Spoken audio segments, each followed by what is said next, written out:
அப்போ என்னப்பா தலையில் கை வச்சுட்டு உட்காந்துட்டு இருக்கீங்க? என்னோட ஏர்பேக் டெஸ்டிங்கில் ஒரு ஃபெயில் ஆகிடுச்சுடா. என்னப்பா ஃபெயில் ஆயிடுச்சு? எதுக்கு ரொம்ப சோகமாக இருக்கீங்க? ஏர்பேக்கில் ஒரு டெஸ்டிங் ஃபெயிலியர் வந்து ஆகிடுச்சு. ஏர்பேக்கோட டெவலப்மெண்ட் ப்ராசஸில் PDCA சைக்கிள் அப்படின்னு சொல்லுவாங்க. P for planning, D for do, C for check, A for act.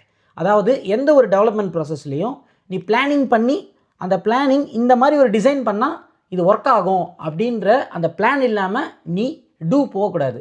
Testing பண்ணேன், டெஸ்டிங்கில் எனக்கு ஃபெயிலியர் ஆகிடுச்சு. ஆனால் அதுக்கான கவுண்டர் மெஷர் நான் கண்டுபிடிச்சிட்டேன். இப்போ எனக்கு டெஸ்டிங் ஓகே. ஆனால் பிரச்சனை என்னென்னா, எனக்கு டெஸ்டிங் ஓகே ஆனாலும் கவுண்டர் மெஷர் ஓகேவாக இருந்தாலும் நீ என்ன பிளானிங் பண்ண, அந்த பிளானிங்லேருந்து ஏன் உன்னோடைய இந்த டிசைன் டீவியேட் ஆச்சு அப்படின்றதுக்கான விளக்கம் நான் வந்து கொடுக்கணும். அதுக்கு அடுத்தது ஃபெயிலியர் ஆனதுக்கான ரூட் காஸ் அனாலிசிஸ் கொடுக்கணும். அதுக்கு அடுத்தது நான் கவுண்டர் மெஷர் பண்ணேன் இல்லையா, அதுக்கான ஃபேக்டர் ஆஃப் சேஃப்டி என்ன அப்படின்றத நான் கொடுக்கணும். நீங்கள் சொன்ன ஆர்டர் படி அப்போ நீங்கள் ஆல்ரெடி பிளான் பண்ணியிருப்பீங்களே, அந்த பிளானை எடுத்து கஸ்டமருக்கு தந்துடலாம்ல. நான் என்னைக்குடா பிளான் பண்ணியிருக்கேன்? இங்கே பார், ஒன்று டாக்குமெண்ட்டும் கிடையாது.